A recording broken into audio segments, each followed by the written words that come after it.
భారతదేశంలో జనగణనతో పాటు కులగణన చేయాలని నిర్ణయించినటువంటి గౌరవ ప్రధానమంత్రి యుగ పురుషుడు కారణ జన్ముడు నరేంద్ర మోడీ గారికి నేను ధన్యవాదాలు తెలియజేస్తున్నా. అయ్యా, హైదరాబాద్లో జరిగినంత నీచంగా కుల జనగణన జరగకూడదు. ఎందుకురా అంటే హైదరాబాద్లో జరిగినటువంటి కులగణన ఏదైతే ఉందో అది దేశానికి ఆదర్శం. ఆ విధంగా చేయకూడదని చెప్పడానికి అంత నీచమైనటువంటి కులగణన జనగణన జరిగిన దాఖలాలను ఎక్కడ చూడాల. ఇది కాంగ్రెస్ యొక్క కుటిల నీచ బుద్ధి. దేశాన్ని నాశనం చేయాలనుకున్నటువంటి కాంగ్రెస్ మొదటి నుంచి అవలంబిస్తున్నటువంటి విధానం ఏదైతే ఉందో అది ఈ మనకు తెలంగాణ జరిగినటువంటి కులగణన ఆ విధంగా జరగకుండా క్లియర్గా కులగణన జరగాలని నేను మిమ్మల్ని ప్రార్థిస్తున్నాను. నమస్తే, నేను మీకు కిరణ్ కుమార్. దేశం కోసం, ధర్మం కోసం, సనాతన ధర్మరక్షణ బోర్డు సాధన కోసం ఈ వీడియో క్లియర్గా కులగణన జరగాలి, జనగణన జరగాలి. ఎందుకు అడుగుతున్నాను అంటే ఇంతవరకు హిందువుల్లో మాత్రమే కులాలు ఉన్నాయి అని అనుకునే వాళ్ళు, ముస్లిమ్స్లో కులాలు లేవు అనుకునే వాళ్ళు, ఎవరైనా ముస్లిం అనే రాసుకునే వాళ్ళు.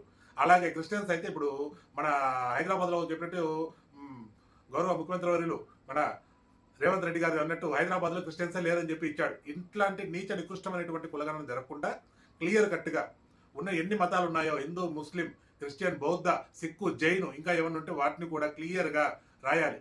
ఇప్పుడు ప్రతి మతంలోనూ ఎట్లయితే సనాతన ధర్మంలో కులాలు అనేటివి లెక్క పెడుతున్నారో, రెడ్డి, నాయుడు, మాల, మాదిగ, బ్రాహ్మణ, క్షత్రియ, వైశ్య, బలిజ ఎట్లా పెడుతున్నారో అదేవిధంగా ముస్లిమ్స్లో ముఖ్యంగా కులాలతో పాటు వర్గాలు, ముఖ్యంగా 3 వర్గాలు, సున్నీ, సియా, సూఫీ, ఈ 3 వర్గాలు పక్కన తీసి ఆ 3 వర్గాలు అంటే ప్రతి ఒక్క ముస్లింని అడగాలి, మీ కులం ఏంటి, మీది ఏ వర్గం, సున్నీనా, సూఫీనా, సియానా, ఈ విధంగా క్లియర్ డీటెయిల్స్ తీసుకోవాలి.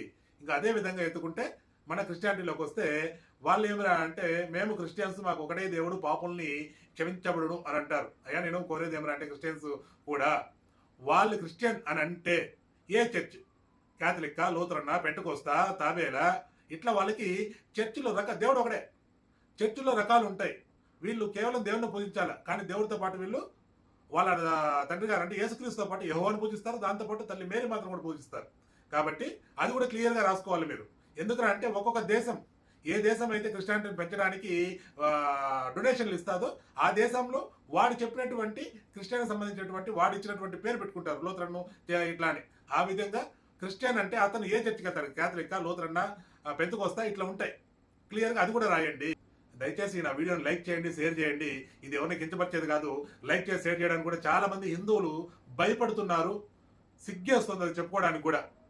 లైక్ చేసి షేర్ చేస్తేనే ఏంటి మిగతా మతాల పరిస్థితి ఏంటని 10 మందికి తెలుస్తుంది. మీకు ఇప్పుడు తెలిసింది కాబట్టి ఇంతవరకు వీడియో చూసారంటే ఖచ్చితంగా మీకు తెలుసుకున్నారు. ఈ విషయాన్ని 10 మందికి తెలియజెప్పండి. క్లియర్గా ఉండండి, టెన్షన్ లేకుండా బతకండి. భారతీయతను కాపాడుకుందాం, గోమాతను రక్షించుకుందాం, సనాతన ధర్మ రక్షణ బోర్డు సాధనకై పోరాడదాం. జై శ్రీరామ్, జై హింద్, ఓం నమ శివాయ.